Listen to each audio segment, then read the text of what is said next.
வணக்கம். இந்த பதிவில் நான் எனக்கு மிகவும் பிடித்த நூலான திருக்குறளை பற்றி பேசப் போகிறேன். திருக்குறள் 3 பால்களாக பிரிக்கப்பட்டுள்ளது என்பது அனைவரும் நன்கு அறிந்ததே.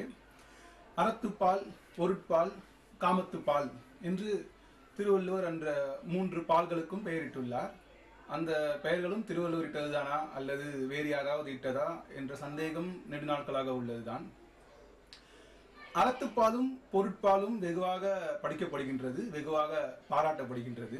ஆனால் இன்று எனது பேச்சிற்குரிய தலைப்பு காமத்துப்பால். பொதுவாக தமிழர்கள், திருக்குறளை படிப்பவர்கள் காமத்துப்பாலை நான் படிக்கிறேன் என்று சொல்வதற்கு சிறிது வெட்கப்படுகிறார்கள்.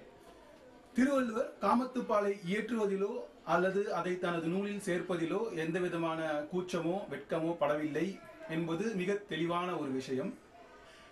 காமத்துப்பாலை இன்று வரலும் பல அறிஞர்கள் இன்பத்துப்பால் என்று சொல்லி மழுப்ப முயல்கிறார்கள். காமம் என்ற சொல் இன்று அளவில் பொருள் மாறி போயிருக்கலாம். அது வள்ளுவரின் தவறல்ல, காமத்துப்பாலின் தவறல்ல, காமம் என்ற அந்த சொல்லின் தவறும் அல்ல. அது நமது மனப்பான்மையின் தவறு. காமம் என்ற சொல்லை நாம் பல வகையில் பயன்படுத்துகிறோம். ஆங்கிலத்தில் லஸ்ட் என்று சொல்லப்படும் வார்த்தைக்கு இணையாக காமம் என்ற சொல்லை நாம் பயன்படுத்துகிறோம். காதல் என்பதை லவ் என்பது போல பயன்படுத்துகிறோம்.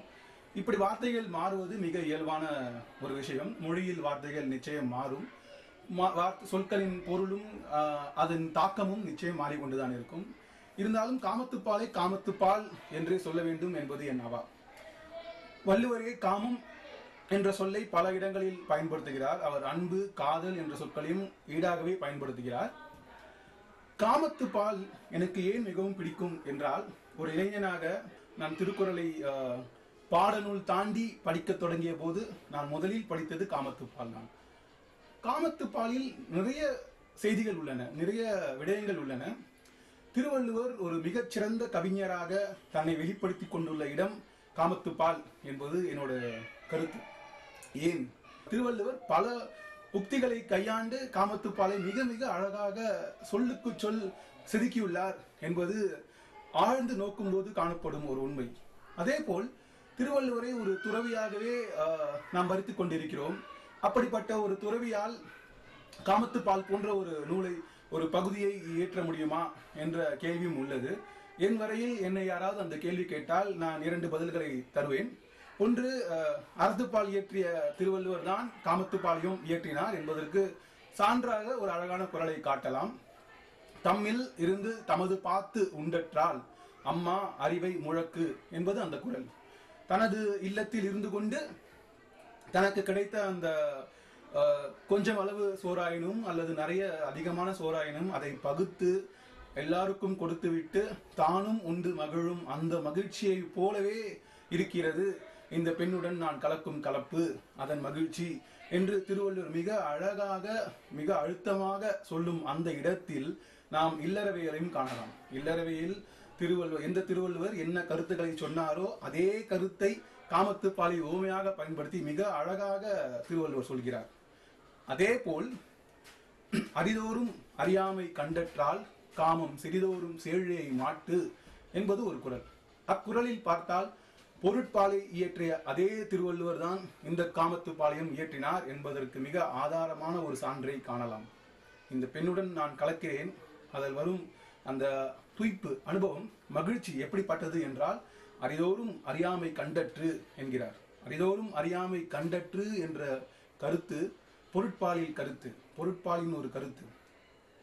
நாம் ஒவ்வொன்றையும் அறியும் பொழுது நாம் நிறைய அறிந்து விட்டோம், எனக்கு தெரிந்து விட்டது என்ற ஆணவம் மேலோங்குவதை விட இத்தனை நாள் நமக்கு இது தெரியாமல் இருந்ததே, இன்னும் நமக்கு எத்தனை எத்தனை தெரியாமல் இருக்கிறதோ என்ற அந்த பணிவு நமக்கு வர வேண்டும்.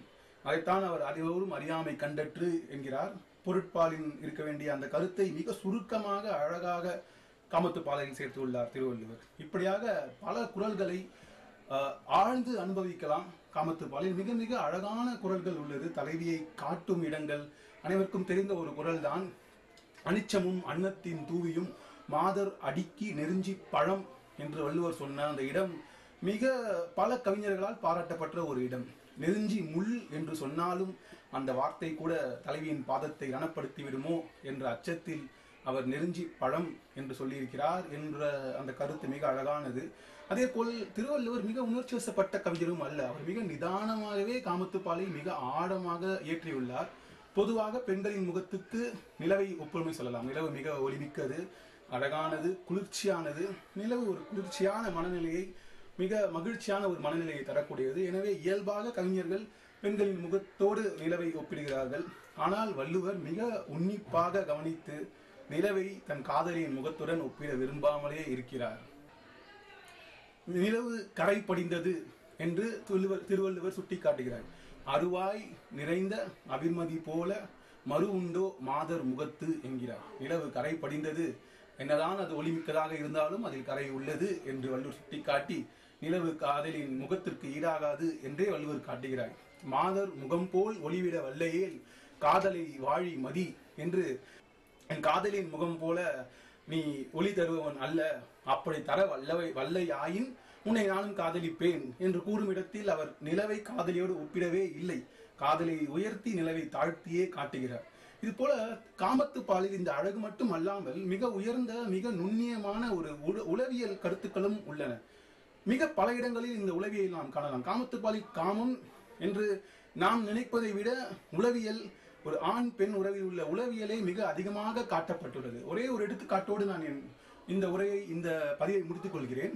தலைவன் தனது பொருள் தேடலுக்காகவோ அல்லது வேறு பணிக்காகவோ தலைவியை பிரிந்து செல்லும் முடிவிற்கு வருகிறான். அதை அவளிடம் சொல்ல வேண்டிய நிலை வருகிறது. அதை தலைவி தோழி மூலமாகவோ அல்லது குறிப்பாக உணர்ந்து கொள்கிறாள். அப்படி தான் பிரிய போகிறேன் என்று சொல்ல வரும் அந்த தலைவனிடம் தலைவி சொல்வதாக அமைந்த ஒரு குரல், செல்லாமை உண்டேல் எனக்குறை மற்று நின் வல் வரவு வாழ்வார்க்கு உரை என்பது அந்த குரல். இந்த குரலின் உளவியலை நாம் உற்று நோக்க வேண்டும். தலைவியை பிரிய தலைவன் மிக கஷ்டப்பட்டு துணிந்து தனது மனநிலையை ஏற்படுத்திக் கொள்கிறான். தலைவியை பிரியலாம், அவளிடம் சொல்லலாம் என்று அந்த துணிவை அவன் வரவேற்று கொண்டு வரும் நிலையில் அவனிடம் நின் வல் வரவு வாழ்வார்க்கு உரை என்ற அந்த சொற்கள் ஈட்டி போல் பாயும். நீ வரும்பொழுது நான் உயிரோடு இருக்க மாட்டேன், என்னை பிரிந்து நீ சென்று மீண்டும் வருவாயாயின் நான் உயிரோடு இருப்பது ஐயமே, சந்தேகமே. அப்படி நீ வருவதை சொல்வதாய் இருந்தால் நீ வரும்பொழுது உயிரோடு இருக்கக்கூடியவர் யாரோ அவரிடம் சொல், என்னிடம் சொல்லாதே, நான் இருக்க மாட்டேன் என்றது அந்த குரலின், அந்த சொற்களின் கருத்துக்கள். நிச்சயமாக என் காதலியை நான் பிரிந்து போகும்போது இப்படி ஒரு சொல்லை அவளிடமிருந்து கேட்டால், எது வருவதாயினும் உலகமே பெறுவதாயினும் நான் அவளை பிரிந்து செல்ல மாட்டேன். பட்டினப்பாளையில் இந்த பட்டினத்தின் அழகையெல்லாம் காட்டி இத்தகைய பட்டினமே கிடைப்பதாக இருந்தாலும் என் காதலிக்கு ஈடாகாது, நான் செல்ல மாட்டேன் என்ற முடிவுக்கு தலைவன் வருகிறானே, அது போலத்தான் இந்த திருக்குறளின் தலைவனும் ஒரு முடிவுக்கு வந்திருப்பான் என்பது திண்ணம். இப்படியாக மிக பல அழகான விடயங்களை, மிக அழகான சொற்தேர்வுகளை, மிக அழகான ஒரு கவிதையை, மிக அழகான நுட்பமான நுண்ணியமான ஒரு உளவியலை உட்கொண்டது காமத்துப்பால். இதை நிச்சயமாக நம் மக்களுக்கு, பின்வரும் தலைமுறைக்கு காமத்துப்பாலாகவே எடுத்துச் செல்ல வேண்டும். இதை படிப்பதிலும் புரிந்து கொள்வதிலும் பேசுவதிலும் நாம் பெருமைப்பட வேண்டும், தயக்கமே கொள்ளக்கூடாது என்பது என் கருத்து. நன்றி, வணக்கம்.